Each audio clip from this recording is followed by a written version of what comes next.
The following moments may contain explicit language. It's alive!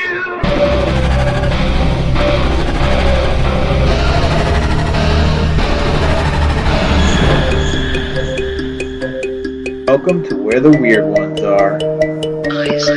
Every time I speak, I want the truth to come out. Powerful figures in Hollywood as well as powerful politicians who are in fact not human. They're reptiles or they're lizards or perhaps extraterrestrials.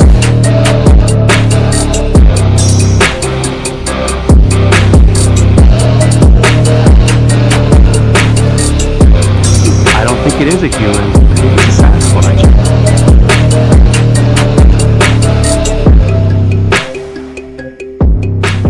Go ahead and run.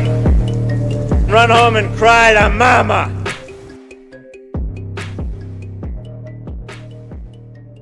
Let's get weird. What's up, you fucking weirdos? Welcome to another episode of Where the Weird Ones Are. My name is Kevin, but you probably already knew that, and if you didn't, you do now. Today's episode is with Todd Hedges from Middle Aged and Creeped Out podcast. He does that podcast with two of his good buddies, Sean and Nate. Phenomenal podcast. They do a lot of dark history and hauntings and stuff like that. I really enjoy listening to it, and I think you will too. They had all three of them were on earlier episode. Can't remember what number that was, but a while back now. And so today Todd comes on and we discuss um, anxiety, depression, mental health stuff. That's what Todd really wanted to talk about. He's going through some things, and he just wanted to get stuff off of his chest. And if you need to get stuff off your chest, please find somebody to talk to about mental health, anything like that. You can reach out to me. You can reach out to Todd. We're always available. But I do want to give a viewer, listener, trigger warning, discretion, whatever the words may be. We do talk about suicide pretty extensively. Mm. I've struggled with suicidal ideation. I'm not suicidal now, especially things are things are great. There's no reason to deprive my children or anybody else in my life of me. Todd understands that he just struggles bit harder than I do, and he is going through it right now. So any love and support for him would be greatly appreciated. Other than that, I want to give a quick shout out to the sponsor, Flavors of the Forest, phenomenal dudes, Bigfoot's Breath, raw garlic dust. They got a bunch of flavors. They got the spicy one, which I have right here too. And they got cranberry and a whole bunch of other stuff, other flavors, and it's really good. I eat it on everything. It's the most potent garlic dust that you're gonna get on the market. So check them out, flavorsforest.com. You can also follow them on Instagram at flavorsforest. So go check them out. Also, I did. Where the fuck is it? All right. Well, first of all, I'm going to shout out Mr. Doc Brown, The Epic of Esau. Go check this book out as soon as you can. It's a good read. Is Esau the first Bigfoot? I don't know. Maybe, possibly so. Also, I have my book here, The Adventures of Rizzo and Weird Son Monster Hunters, Book 1, Hollow in the Pines. It's on Amazon, Amazon only. It's a real quick read, not very long. Book 2 I'm working on right now, but if you do decide to go on to Amazon and check out that book, check out my book, I would greatly appreciate a rating and a review. Um, but yeah, other than that, let's get into this conversation with Todd. It's an important one. Mental health is important. So remember, if you are experiencing any kind of mental distress here in the United States, please dial 988, the mental health crisis line, for any of your mental health needs. It's very important you take care of yourself and you love yourself, because if you don't love yourself, how in the hell are you gonna love somebody else? All right, let's get into it. Where the Weird Ones Go Productions. Hey, this is Rochelle Stratton, and you are listening to Kevin with Where the Weird Ones Are. So sit back, relax, I'm and gonna enjoy. edit this out. What's up, everybody? Welcome to another episode of Where the Weird Ones Are. So happy to have you here. I have the man, the myth, the legend, Todd from Middle Aged and Creeped Out. What's up, Todd? How are you doing? So happy to have you here tonight. Hey, thanks for having me, Kevin. Doing all right. Good, good. Man, it's been a long journey, this podcasting stuff, and super happy to have done it and to be doing it, and super excited to have been able to get to know people like you, as well as Nate and Sean, who are co-hosts on your show. And I just want to say that I'm grateful to have you as a friend and fellow podcaster within this creepy community. So thank you for all that you do for people in the community, people that listen to you, and all that stuff. And yeah, man, if you don't mind as well, letting the people that may not have heard you on your previous appearance a little bit about your show, where they can find it, and where they can find you guys.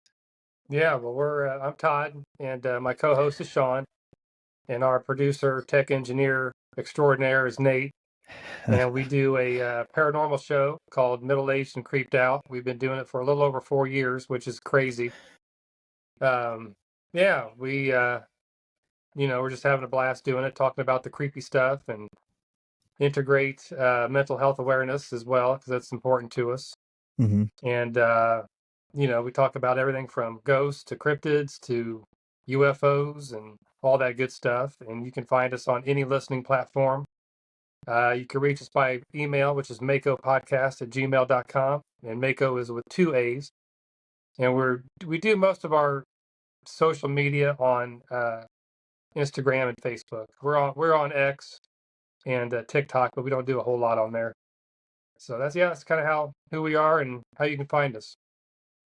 Nice, man. Well, for all the listeners, it's a fantastic show. If you feel froggy enough to go check it out, it's I personally enjoy it. So, actually, the first time that Todd had reached out to me, I started listening to them, and then I never stopped. So, I think that was almost 2 years ago now. Yeah. We were So, talking before we started recording how time flies. So yeah, crazy. absolutely. So, tonight's episode, kind of a little different than normal, but within the same vein of things that I love talking about, and I think it's very important. So, Todd wanted to come on tonight and talk about mental health. So, wherever you want to take the conversation, Todd, the floor is yours, bud. I appreciate it. Yeah, mental health is a big, important part of our show, not just the creepy stuff, like I said earlier.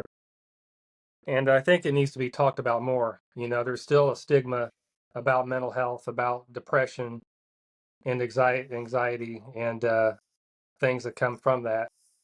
So, when Sean and I decided to do a show, we were like, we got to do something other than just talk about the scary stuff, and we got to do something that helps people. And so I struggle with mental health. I struggle with depression and anxiety really bad, and I got clinically diagnosed with it for about, I don't know, maybe 2 years ago, 3 years ago. And it's something I deal with every day. So something take to heart, I guess. And it's really important to me and Sean as well. Sean was on board and Nate is on board. And what's cool about Nate, he's an iron worker, and they have on their hats, or their hats. Yeah, he's gonna kill me when their helmets, their work helmets, 988, the suicide and mental health hotline. So that's kind of cool.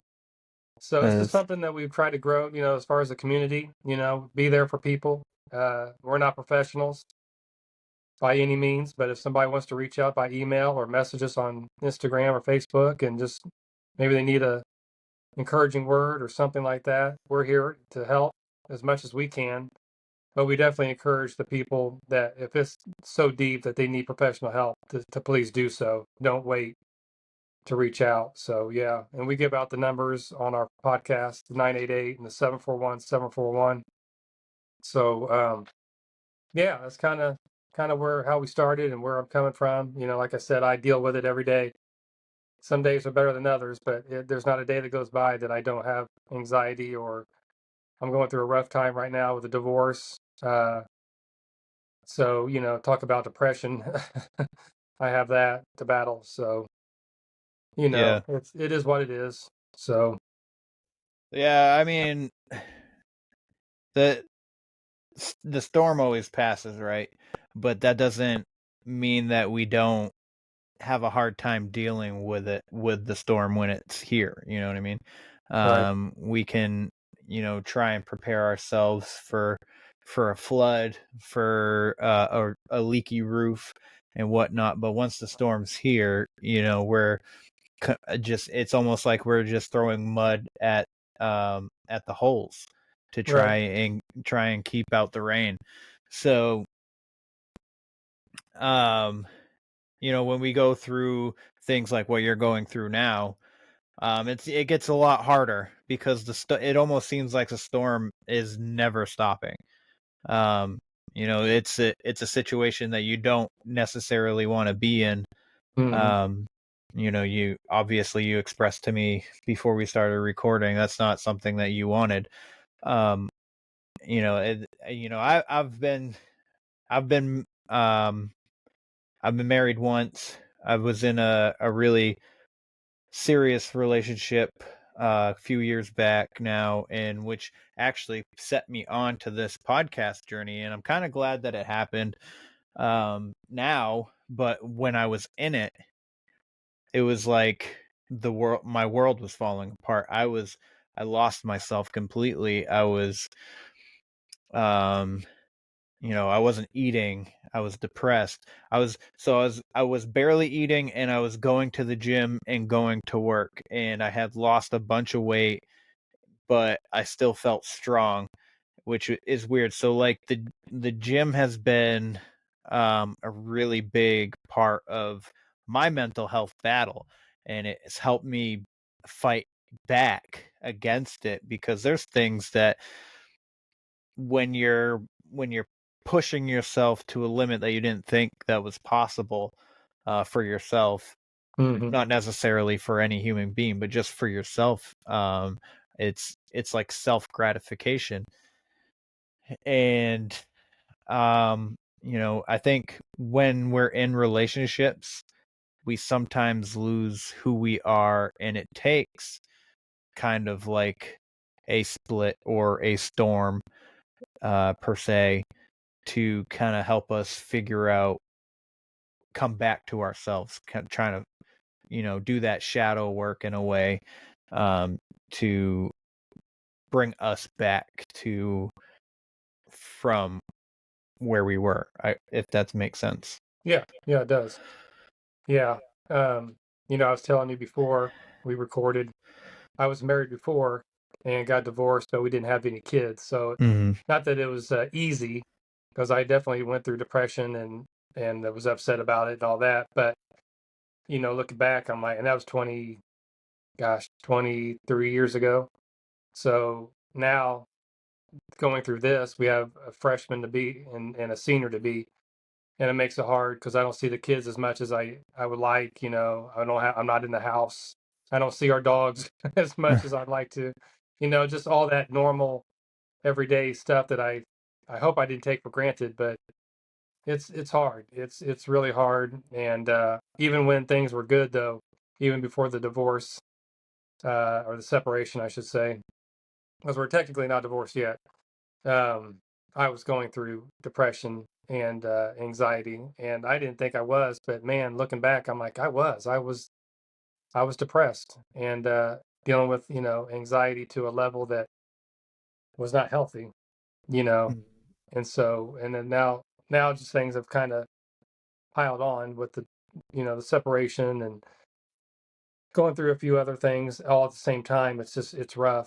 It's rough. So, when we tell our listeners and to reach out, I try to reach out to friends because I try to have a friend group that, if not that they're available every second, but maybe if I text them or if I email them or message them on Facebook whenever they can get back, it helps me, just to have somebody to listen to me or to read my messages, just to kind of keep me going, to hang on, because it's hard. It's hard to hang on. Yeah. And it gets cliched a lot, to, oh, hey, just hang on, or one more day, just make it another day. And that's true. All that is true, but it's sometimes I need more I need to hear more than that, and because right now sometimes I don't see the light. And I went to the doctor the other day because I'm having shoulder pain in both shoulders and into my arms, and that's not fun either. Now I've got physical pain, so it's like one thing after another. Yeah. So she got divorced a few years ago after 25 years of marriage, and she had a child. And she said, "Trust me, there is light at the end of the tunnel. You just have to make it. You just have to go." And and hearing her say that as a nurse practitioner, it helps me. But then again, hours go by and then I kind of forget it, and it just kind of, Yeah. and then I start struggling again, so I kind of get pumped up for a little bit, but then it kind of goes away. And that's what I'm struggling with, to maintain that positivity. Yeah, I feel that. If all that makes sense. Yeah. Oh, yeah, that makes perfect sense. Sometimes the tunnel is curved. You know what I mean? Oh, absolutely. So, yeah, I mean, I think everybody deals with depression in some capacity. So I think that we all can relate to each other in some kind of way. Some people experience it harder, worse, whatever word you want to use for it, than others. Anxiety is a whole nother thing, because when you put anxiety on top of depression, because the anxiety will feed the depression, because the anxiety is worrying and overthinking, and to the point where you're having a panic attack or an anxiety attack. Now, an anxiety attack affects your heart and your lungs. Yep. So it's hard to breathe. And so I've heard, I don't know for sure if this is an actual fact, so don't quote me, everybody, but I've heard that anxiety and panic attacks can cause heart attacks. Oh, okay. Because anxiety, like when you're stressed out, like cortisol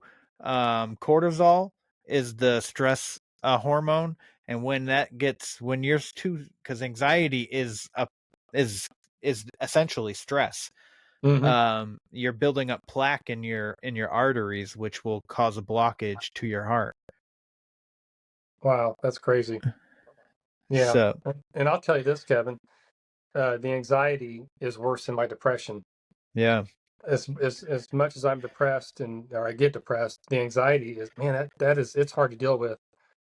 And like I said, I deal with it each day, almost all day. And it's just, I feed myself, I worry and I stress, and, oh man, I don't want to go to work today. And what do I have on my plate today? And trying, the bills still, they don't stop. And where we, I just get ramped up so much, and it's a wonder I don't have a heart attack. So, yeah.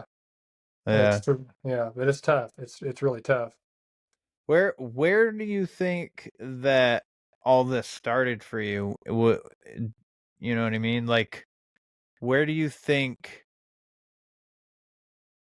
the depression do you have like a home base of where this kind of just blossomed from? I don't know about the depression, anxiety, um, which, like I said, until medical doctor told me I dealt with anxiety disorder. Um, I've always been one that's kind of high strung anyway, and a worrier, and a and a stressor. Uh, like you said, it feeds the depression. I'm more of like when things happen, like a situational, depressive guy, I guess. If I wasn't going through a divorce and I wasn't struggling with with my arms killing me every day and other things, I don't think I'd be depressed just to be depressed, you know. But now the anxiety, that probably started, I would say, gosh, in my early 20s. I'm 54. And that probably started, if I was to be honest, probably in my early to mid 20s. Yeah. Do do you have do you happen to or speculate, either know or have a situation that you could speculate to, not the cause, but possibly helped like kind of crutch that into your life? Um, I'm trying to make sure I understand the question. So like so if you can recall it, what in your 20s, was mhm. it like it could have been something as simple as worrying about your bills, worrying about a job or something like that. Like a certain situation that caused your Yeah. anxiety just to end up overcoming you to where you're always anxious. Yeah, I gotcha. Yeah. I'm looking back in my early 20s, mid 20s, I didn't have many worries. But what I did, I'm always trying to stay on top of things, finances, um, we were comfortable. My ex-wife and I, we made a good living. Um, we didn't struggle financially, but I was always on, I mean, I would look at our bank account multiple times a day, kind of like OCD, you Yeah. know. Yeah, I mean, just to make sure, I balance my checkbook to the penny gosh, I do it twice a week. I wouldn't let too much time go by without making sure I got every penny lined up. It's stuff like that, and then it progressed to, I'm trying to make sure that everything else in my life is lined up. Then boom, got divorced. It's like, whoa, then that kicked in with the anxiety and depression. Yeah. And then 3 years later, 4 years later, I met my current wife. And kind of the same thing. Finances were good, things are going well. We get married, have our first child. But then that kicks in the anxiety because I'm like, oh my gosh, I'm a dad now. Now I got to keep Yeah. this living creature alive for, it's on me and my wife so they don't die. And that made me anxious. That spiraled my anxiety, but not to a point where I felt like it was unhealthy. Mhm. So yeah, looking at my 20s, it's me trying to stay on top of things, and to a point where it's detrimental because then I start going overboard, you know. Mm.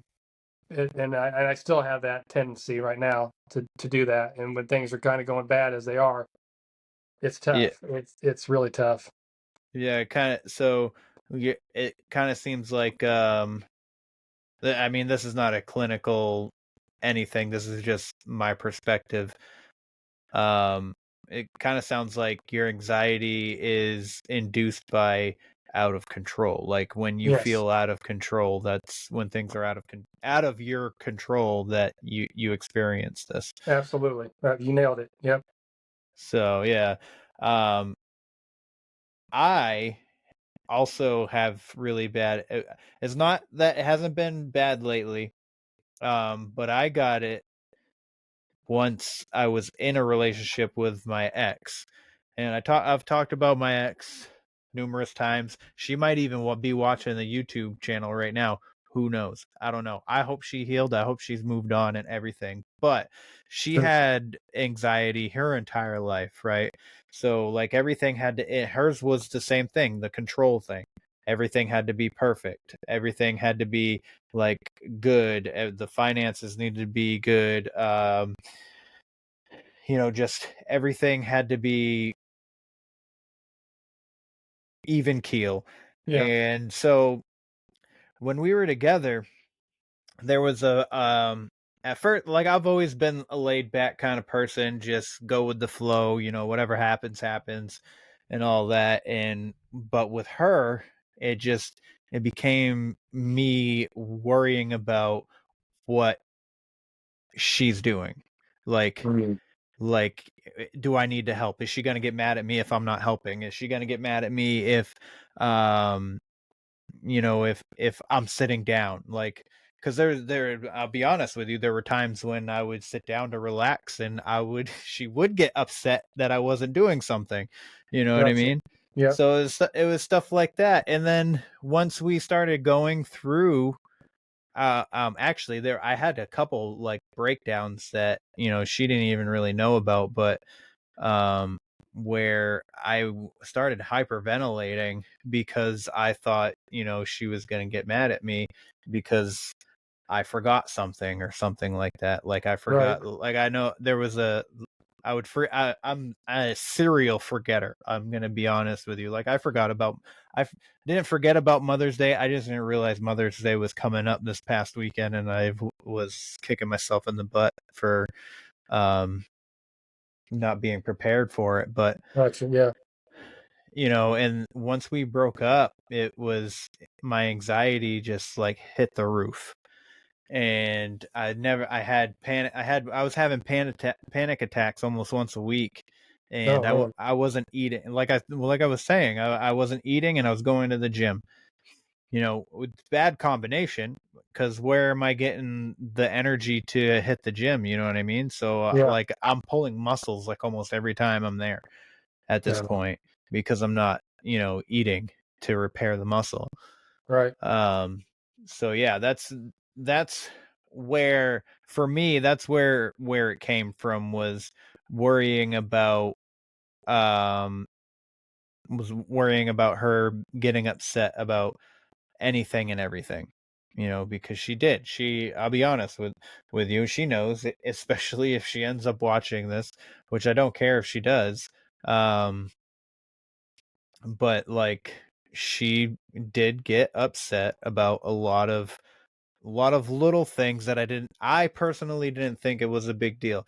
But going through therapy, just because I don't think something's a big deal doesn't mean it's not a big deal, and I should Right. treat it like a big deal. But at the same time, there should be a balance of where I should be able to explain why I did what I did, or how I don't think it's a big deal, but that I can apologize and still together work through the difference. I don't know. I Yeah. feel like I'm going off base, but um therapy is a huge help. I used to think that it wasn't. When I was a kid, I was angry all the time. And so like, going to therapy, it almost seemed like they were just trying to throw a quick band-aid, just take a piece of tape and put it over the hole, kind of thing. And once I started going to therapy after splitting up with her, man, I started finding myself, because I lost myself completely. I turned into somebody that I didn't even recognize in the mirror, man. Mm. Um, I was going crazy. I was fucking, I don't know. It's just, I'm glad to be where I'm at now. And I'm glad that I did the work, and it took a while. It was almost like when we split, 21 or so, and it took me a couple years Sure. before, because the girl right after, I put everything into her. We were only together for like 2 months. It was Oh, 2 months, and I was overly affectionate. I was making sure she was okay all the time. I was constantly like, "Are you all right? Are you all right? Anything I can do? Can I do this for you? Can I do that for you?" And it got so to the point where it was like really weird for her, and she didn't like it. And I didn't like it either, to be honest with you. try to keep up with it. Yeah. Yeah.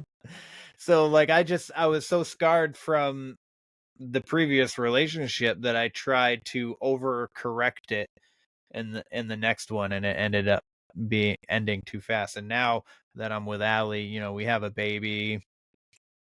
Things are going good. We both Awesome. got brand new cars. We're looking to sell the house and buying a new house, and it's life's good. We don't ever fight. Sometimes I feel like she thinks when I'm joking around, I think she thinks that I'm just being rude, but like I don't mean to come off as rude. I'm just trying to like fuck around, and Sure. have fun. Sure. Maybe at her expense, maybe not. I don't know. but yeah, man, it's life is a journey, and it is what you make it. And I believe we all have a purpose, and we're meant to be here. And there's been a lot of taking yourself out around here, up in my neck of the woods. Really. There's a large bridge over the Piscataqua River. It's the Piscataqua Bridge, and in the past 2 weeks, 3 people have jumped. Oh no. So I can't stress it enough, like the 988 and everything. Like I talk about it in a lot of my intros too, and Mm-hmm. I'll throw it out there. I think that we're meant to be here. We just gotta like see the beauty, and sometimes it takes just going for a hike or something, and seeing something outside. Because out of all the things that God created, He felt like the earth needed one of you, Mm-hmm. and that's how important you are. You know what I mean? Well, yeah, I agree. And I'll tell you this though, to your listeners, I'll admit, I don't know if you and I have talked, because one time you called me or I called you or something like that. I can't remember. It was a few months ago, but back in September, it hit me hard, the anxiety and depression, and I was suicidal. And I got put in a behavioral hospital for 7 days. And you talk about eye-opening. Wow. I was like, I thought I had problems. I mean, these people were homeless and drug addicts, and they were trying to Mm, kill themselves, and here I wasn't homeless, and I don't have a drug problem, and man, I mean, just these people had nowhere to go when they were out, and at least I had a place to go. yeah. But it got to the point where, yeah, I had a doctor's appointment, and I had just gotten a text from my wife, and it wasn't a good text, and it ticked me off. And it was one of those messages where I was like, that's it. I can't do it. I can't do it anymore. So I read it right before I got into the room, and the nurse practitioner who saw me just this few days ago about my arms, she was like, "So how's it going?" I said, "Not good." And she's like, "Oh, what's up?" And I said, "Well, let me read this text message to you." So I read it to her, and I said, "Let me tell you, I'm very serious." I said, "I know how and where I'm going to kill myself. I just don't know when." And man, I tell you what, she was like, "Okay, let me get a nurse, and she's going to walk you down to the emergency room. We're not going to waste any time with your appointment." So yeah, they walked me down, got me in a gown, and took my vitals, and got me in a room within 20 minutes or half an hour, because I was that bad. It was just that like last straw. I was like, that's it. I can't do this anymore. So, and like I said, I still have suicidal thoughts. Um, it's not fun to talk about, but it is, I'm just being honest. Yeah. I struggle. And I was talking to a guy this past Monday. I had a bad weekend last weekend. I didn't get out of bed Saturday until like 4 o'clock, and I didn't get out of bed that Sunday until 4:30, just overwhelmed with depression, and just thinking, what is going on here with my life, And so anyway, he was given my number from another friend of mine, and I think this guy's gone through some stuff, and I think some addiction, and he's been divorced. And so he was trying to talk to me, and I was telling him, I was like, yeah, I know how and where, I just don't know when. And he was like, oh man, don't do that, And so he got so worried that he called my work and let two people know, because I work at a church, and he knows the senior minister, and he knows another guy that works there. He told them, and then they got concerned, so they told my boss, and my boss is like, what's up, talk to me. So it got to that point. I was just like, yeah, I get to those moments where I'm like, I just can't do it anymore. I don't have the strength. I don't see the light. I don't want to be around. I just want the pain to go away. You know. Yeah. And unfortunately, it's more than I would want. It happens more than what I would like to admit, but it does. So Yeah. I'm still here, though. I'm Well, still here. I'm happy you're here. I enjoy hearing your voice and seeing your face. Appreciate that. I'll be honest with you, man. I don't know if I've told you, but I've thought about it a few times. I tried twice. Oh wow, I didn't know that. Yeah, I tried once when I was 9, and I tried a second time when I was 13. And then I seriously considered it when I was I think I was 30. And when I was 30, if I went through with trying, it would have happened for sure. Wow. But it's interesting because we feel so helpless, and like we wallow in this pit, and then but we're so concerned about what with ourselves that we forget about the people around us that love us. Right. And Right. I think that's what has kept me. That is what has kept me in the game, is the passing down the trauma. Yeah. Because it would definitely traumatize my kids if I did Yeah. that. Yeah. I agree. Do you think? Because I do think that, because like when I was with my ex, I had really bad bouts of depression, and I would like go like really quiet and stuff like that. Do you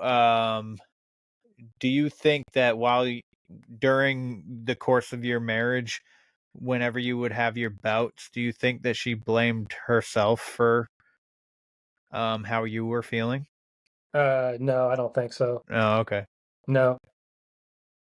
All right, because Maybe here and there, but not on a consistent basis. Yeah. I think that's something that with my ex that she did. I think she felt like she was to blame, like she was the reason or Oh, something like that. You know what I mean? That's the only reason yeah. why I ask. No, I don't think so. I mean, maybe if I got mad, and she would maybe figure out that she says something wrong, or she was wrong in whatever, but as far as like Yeah, the depression and anxiety, no, not at yeah, all. yeah, No. man. I just when it comes to suicide, I don't think men talk about it enough, because I feel like 1 in every 3 has at least thought about it. And I will say that, like, with this podcast and stuff, and the nice things that people say to me and about me, um, it makes me feel weird, and it gives me like this imposter syndrome. kind of thing. And then I start feeling like I'm not doing enough. And then, I think it was just this like past winter, I kind of started getting into that weird headspace all over again.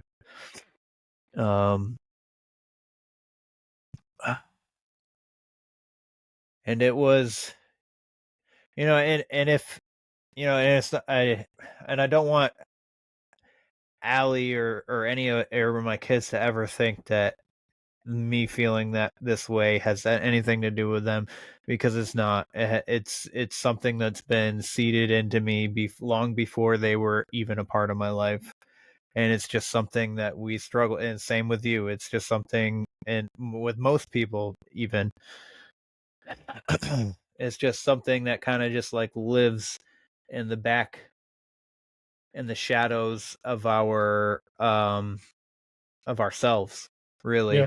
And it's always just kind of lingering there. And sometimes it's hard to hold the light to it, to keep the light on it. It is. I agree. I've got, like I said, today was my son's 8th grade graduation. Mm-hmm. And so that was a moment of like, for that hour, I'm like, man, what if I wasn't around? I would miss that, and I would think he'd miss me being there, to see that. And then my daughter going into her senior year, it's supposed to be a great year, and then my son becoming a freshman next year. I'm thinking of I'm going to admit, Kevin, those are the 2 reasons I'm around, is my kids. And so if I have to latch on to those 2 reasons, I'm going to latch on to them, And like you said, you pass down trauma, and that's the last thing I want to do. But man, and you'd mentioned a few minutes ago, you said a pit. That's what I'm in. I feel like I'm just in a pit and I can't crawl myself out of it. My stomach is in knots, my chest hurts, you know, I'm I'm just overwhelmed, you know, and I think my kids will be okay. Yeah, they'll miss me and they'll be hurt at first, but they're gonna grow old. They'll grow older and they'll have their families, and time will heal. And so I told my boss that, because he was like, had to remind me. He's like, what would that do to your kids? And I said, I get it. I understand. I'm not like so out of it where I don't understand that, but Right. it's just the deepness of my depression and anxiety just override it sometimes, or most times actually. Um, but it's I said, yeah, I know the kid. I know it'll be, like you said, passing down trauma, and my boss saying, you can't do that to them. And he said, oh, so you said that time will heal for them, but it can't heal for you. And I was like, oh, okay, you got me on that, but I don't see it happening for me. I'm one of those where I'm like, well, sure, that worked out for this guy or that worked out for that guy, but it's not going to work out for me. I don't see how it is. And I'm like 54 years old. Not that I'm old, but I'm like, I'm not 34 or 24. And I'm like, man, I just don't want to start over again. I just don't see it. And like I said, I'm in that pit and trying to crawl out of it, but I can't. The more I crawl out of it, I feel like I slide back, Right. you know. But it's my kids that I think of. That's, people give me encouragement and they talk me out of my bad thoughts, but when it comes down to it, it's my kids. I want to be around to walk my daughter down the aisle someday, and I want to see my son get married. I want to see them graduate. I want to see them have kids. I want to be a grandpa. But then immediately the darkness just overcomes that, and then I go right back to where I was. It's just, I hate that feeling. I hate it. Yeah. It's overwhelming. Well, man, you deserve to experience be walking your daughter down the aisle. You deserve to experience grandchildren. You deserve to experience the rest of your life and not expire at your own hand. You deserve to be here. I'm happy you're here. I know that a lot of people are happy you're here. You touch a lot of lives, man. Just through your podcast. You're helpful. You're positive for other people. You've been positive for me. When I was on your show, I had that day before I came on, I had a breakdown, and then at the end, I told you guys about it, and you had some encouraging words to say too. So that is why I that is why people want to help try and build you up, is because you do so much building for other people. You know what I'm saying? Well, I appreciate that. So I don't feel that way at all. I don't know really how much I do for other people, but I try to tell people as much as I'm going through my issues, I'm always here for them too. It's not just a one-way Yeah. street. Like if you reached out to me through a message or called me or text me, I'm here. I'm here for, and the guy that talked to me Monday, I told him, he said, yeah, I said, thanks for reaching out. I appreciate that. I needed it. And he said, hey, that's what friends are for. And you can't have too many friends doing that. And I said, amen to that. And I said, but I want you to know I'm here as well. If you're going through if you're Yeah. going through something you need. So I reached out to a guy tonight. He lost his job and he's really stressed about it. And I just reached out and said, hey, how's the job thing going? Just to give him, just to let him know somebody's thinking about him, but I don't feel like I do a whole lot for people, but I appreciate the words. Maybe I do, but Yeah, sometimes it's just, a quick word of encouragement, that's all. Sometimes that's all somebody really needs, just yeah. like you said, somebody that to let them know that somebody's thinking of them. Um, and I know Nate and Sean, I know they love you. Just listening to your guys' banter, Oh yeah. the dad joke of the week and all Yeah. that. So I'm pretty uh proud of that, Kevin. I mean, you should be. You absolutely should be. You really should. It's yeah, man. I'm happy to have met you, Same again, here. I'm happy you're here, because if you weren't here, I wouldn't have met you. And if I wasn't here, I wouldn't have met you.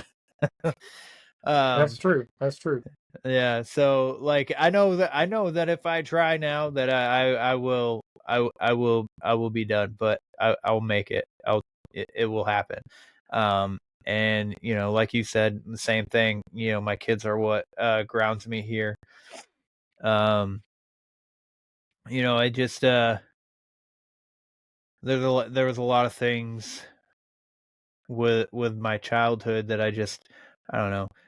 I told this story to Troubles Garcia on Paranoid Radio, and I think this is the first time that I really talked publicly about it. There was something that happened to my sister when we were young, and I think I was 15. um, and I wasn't allowed at my house. And my dad had made it or a court order or something that we weren't allowed around at my mom's house if my stepdad was there. So just by that, you could probably understand what happened. Hmm. So I packed. I had my school bag, and I threw a couple knives into my backpack, and I went to my mother's house. I rode my bike, and I tried to open the door. Door was locked, so I knocked on it. My mom answered it, but she only like had the door open this much, and she took up the space in there. And I tried to push my way through it. Like, I wasn't forceful. I just was like, "Oh, Yeah. hey," like, trying to act nonchalant about it and walk in. And she's like, "You're not supposed to be here." And it was the weirdest fucking thing to hear, because my mom was always like, "You need to be home. You need to be home. You need to be with me," kind of thing. So for her to be like, "You're not supposed to be here. You're not allowed in here," it was like was like it shocked me. I was like, what the fuck do you mean? And I think we talked for like a minute, and I decided to like because I didn't want to like force my way through my mom. Yeah. So I got on my bike and went back to my dad's house. But my plan was, once I got inside, I was gonna go to my room and I was gonna take them all out of my bag. And the reason why I had a couple of them was in case, one, it got knocked out of my hand. Two, he took it, or it got lost in his flesh. Yeah. So I wanted to be able to make sure that it was done. And in thinking about it, when I was telling Trebles about it, I don't know if I started, I don't know if I would have been able to stop, and that would include my mom. Like I know for a fact, thinking about it, like my mom would have tried to get in between us, and I don't know if I would have been able to not stop Right. when she's in front of me, you know what I'm saying? Right. But I went there with the intent of murdering my stepdad. Wow. Wow. So That's a heavy story. yeah. I'm glad you didn't. I am and I'm not at the same time. Yeah. I see what you're saying. It would have altered the course of my life, absolutely, for sure. 100. Yeah. I wouldn't be who I am right now if I did do No. that, Right. for sure. Totally see why you'd want to. Absolutely. Yeah. I don't blame you. So yeah, my with that, you know, my sister struggled with mental health and stuff like that, and it was really weird. So we're both in high school. This is after that situation happened. He moved back to Arizona, where he was from originally, and you know, we did some family stuff, and then all of a sudden my mom starts talking about how she has trauma and depression, and she thinks that she was molested as a kid and stuff like this. And I was just like, where the fuck is this coming from? Like, why? Like, I don't know. It almost seemed like she was like, after everything that I put you guys through, I just want you to know that I am also damaged, you know, kind of thing. It wasn't like I wanted to fix what happened to me and raise you guys in a better environment. It was more so just pity me kind of thing. And Right. it was disgusting to me. So, yeah, I don't know why I ended up talking about this, but yeah, I felt compelled to share it. Somebody who abused me a good portion of my life, telling me about her abuse, and I'm like, and then you did it to me, like, you know, I don't know. Yeah. Yeah. So, yeah. Anywho, so that was why I tried when I was 9, and that was why I tried when I was 13.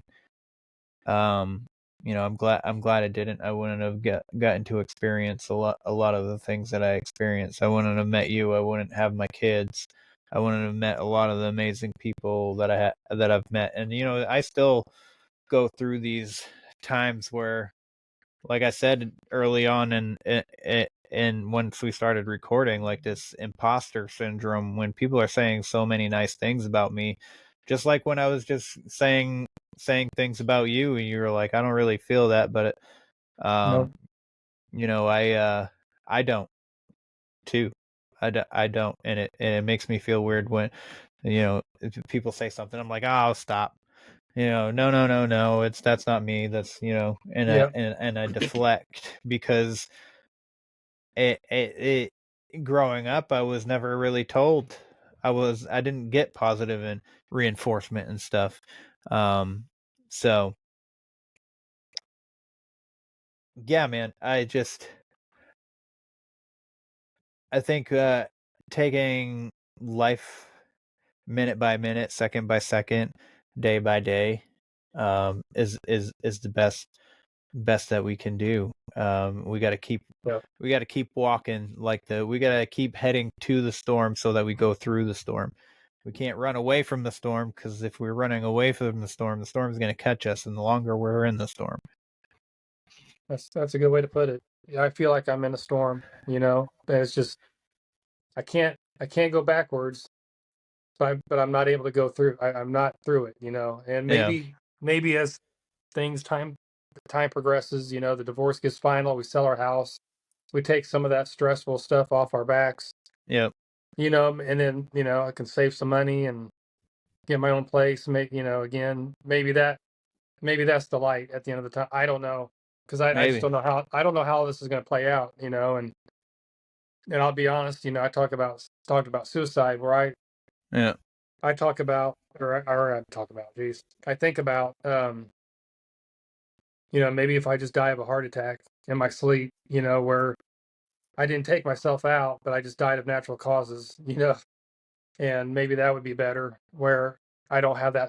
I'm not passing on trauma, but yet I'm still taken out of my situation, Yeah. So there's plenty of times where I pray for a heart attack in my sleep. Just let me die in my sleep. That'd be a nice, easy way to go, and where I don't have to have the the suicidal aspect of it. Um, trying to take, I don't know, I say the easy way out, but the easy way out is suicide. But yet, like I said, I'm trying to eliminate that. Where I'm like that. That kind of scares me. It scares me to think about it. Yeah. Doing something like that. But so then I just think maybe a heart attack. Maybe I'll just pass on, and my kids won't have the whole "Hey, Dad killed himself" thing to deal with. Yeah. So I don't know. I don't know. I'll be honest with you, man. I think the same thing. A little different. I think about doing something to cause like a car accident, to try, which doing that is a good possibility. I just end up being fucked up and being even more depressed because I'm just fucked up. Kevin, that's what I thought about too. I'm like, something would happen, and I'm like, I'm still alive, but I'm all jacked up. I'm like, oh gosh. Yeah. So Sometimes I see like a semi truck, and I'll just be like, what if I just pretend that I was doing something and drove into the other lane, kind of thing. But yeah. I mean, it's regardless, death is a traumatizing thing. We're all traumatized by the loved ones that we've lost through our lives, and we're gonna lose more. There's a lot of people that I care about that I've met in the past 2 or 3 years that one day they're gonna be gone, and it's gonna affect me. Yep. So, I hope that you live a lot longer and you do die of natural causes. That's my hope for you. That's my hope for myself. That's my hope for everybody. If we can stop the suicide, the self-harm, the transferring trauma, because I'll be honest with you, when my pediatric doctor took his own life, and within a year or two his son followed. So I would hate to, it's a hard topic to discuss, even though I've tried and I think about it from time to time. It's still like, it's touchy. You know what I mean? Yeah. Absolutely. But I want the listeners to know that they too, if they feel these kind of feelings, that if they need somebody to talk to, they can talk to me. They can talk to you guys can talk to Todd if you feel like talking to somebody. We both are have experienced these feelings, as you if you listen to this entire episode, you have figured out by now. But yeah, man, in closing, where do we want to leave this thing off, bud? Well, I hope I didn't make your listeners depressed anymore if they were already struggling. I just want them to know. I just want them to hear from somebody that's going through it, and in the middle of it, and has these thoughts and is struggling with this and struggling with that, and not sure how it's going to end. But I don't want anybody to kill themselves. I don't want trauma transferred. I don't want. It makes me feel sad when somebody's struggling with anxiety or depression. It upsets me. But I can handle myself, and I can barely handle myself. But I'd rather deal with it than know that a family member or a friend is going through it. Because that makes me sad, and because you can't fix it for them. There's nothing. At least I feel like I have a shot with myself, but I don't want anybody else to go through that. So, but like I said, I hope I didn't. I hope I made sense in what I'm talking about, and I just want people to do what they need to do. Go see a therapist. Kevin, for years I thought that was a joke as well. I thought, oh, that's such a waste of money, a waste of time. There's nothing to it. They're not. How are they going to fix me? How are they going to help me? And therapy's no joke. I really encourage therapy. It's nice to talk to a stranger and just lay it all out and see what they have to say. If you need to take medication, don't there. I know there's a stigma with medication, but if it's prescribed correctly and it's not just thrown at you without any therapy, I think that could be dangerous. But I'm not a doctor, so just do what like we say on our show. Do what you got to do to get healthy and to be around, and to deal with your problems. That's what I'm trying to do. I see a therapist. I haven't seen a therapist in a few weeks, but I'm gonna start back up with him. I am on medication, just trying to do what I can, I guess, to get out of this, And like I said, the situation's as the situation gets better, hopefully it gets better. I think that'll alleviate a lot of my anxiety and depression, as we move forward and things kind of get settled, Yeah, I just want your listeners to take away that they're not the only one out there. Don't think that they're going to bug anybody. To please reach out, and they're more than welcome to reach out to me, Sean or Nate. We're on Facebook. I'm Todd Hedges, Hedges. You can find me on Facebook, or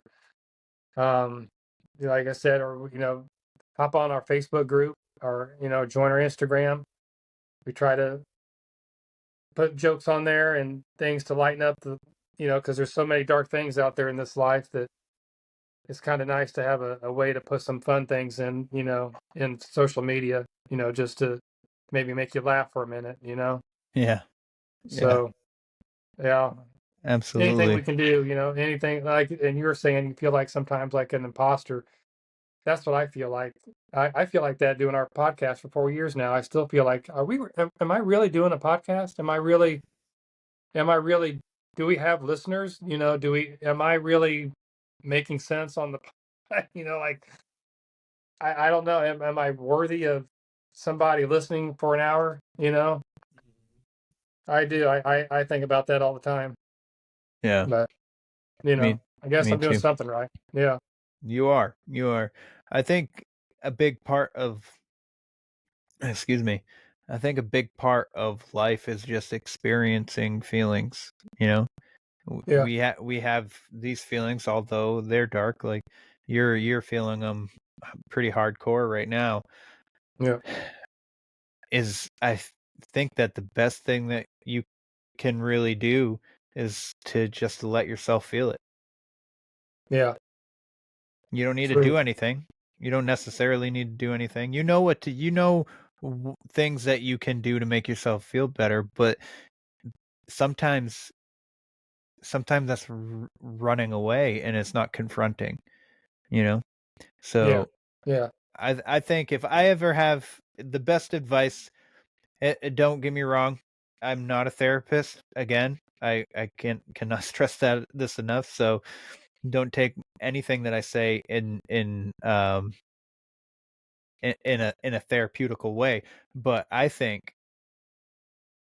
allowing yourself to just feel what you feel for a little while can help.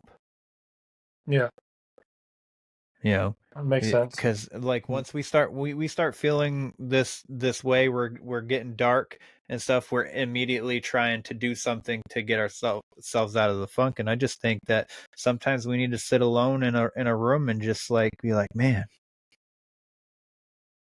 this sucks, and just Yeah. let yourself feel it. I think we were put on this earth to experience love. I think we were put on this earth to give love, and I think that's a lot of what you and I do, for sure. We've exchanged love already here tonight with one another, so um, connection is always great. So, Yeah. but Yeah. but yeah, man, glad you're here. Glad that we were able to make this work. Sorry that you forgot. I wish I would have reminded you sooner instead of literally a couple hours before. No, that's my bad. I spaced it. I'm just my mind anymore. No, I hate to make an excuse, but I just was like, oh my gosh. So then I panicked, and so then I Yeah. was like, I got to reach out to him as soon as possible. So I told sorry. like knowing now, you don't have to apologize, but knowing now, like everything that you're going through, I totally get you. If I can speak, forget. So I try to make it a point to reach out at least a couple days beforehand, and for whatever reason, I don't know why, I just forgot. Well, Probably from all the interpretive dance moves that I do in my basement. there I you go. forget everything. There you go. But if you don't mind, once again, Todd, letting everybody know where they can find you, where they can find your show, and all that. Sure.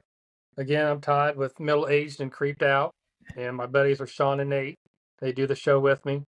You can find us on X, Instagram, and Facebook, mainly Facebook and Instagram, and a little bit of TikTok here and there. Reach out to us by email if you have any questions or topics you want us to cover, or you just want to say hey. MakoPodcast@gmail.com, and Mako is with 2 A's. And yeah, anywhere you listen to a podcast, we're on there. So it's pretty amazing how many podcast apps there are. And I'm like, what is this one? What is that one? And we're on it, I guess. So I don't know. It's pretty crazy. Oh, and I want to say one more time, I want to say, if you're struggling with, any mental health issue, dial or text 988, or you can text HOME, HOME, to 741-741. So they'll get you some help if you need it. Reach out to Yes. people. Yes, sir. Take care of yourselves. Stay safe. And you guys know the drill. Please like, follow, share, subscribe, leave a rating and review. If your podcatcher doesn't allow you to leave a review, please consider doing so on the website where the weird ones are podcast.com. That is also where you can get merch, hot sauce, coffee, supplements. And you can read a couple of my short stories that I've been writing. Also, if you're interested, I do have a book that I self-published on Amazon through the KDP, KLP, I think it's the KDP thing, the Kindle thing. It's called The Adventures of Rizzo and Weird Son Monster Hunters. It's a story about a missing person investigator who goes out looking for missing people with his dog Rizzo, which is named after my dog Rizzo and her likeness and everything. I felt like with her getting older, I wanted to immortalize her in some sort of way, and the best way that I could think of was a picture book. So it is an 18 plus book if you're interested in checking it out. Very short read, quick. And book 2 should be coming out pretty soon. Other than that, question everything and stay weird. This concludes our broadcast day. Click.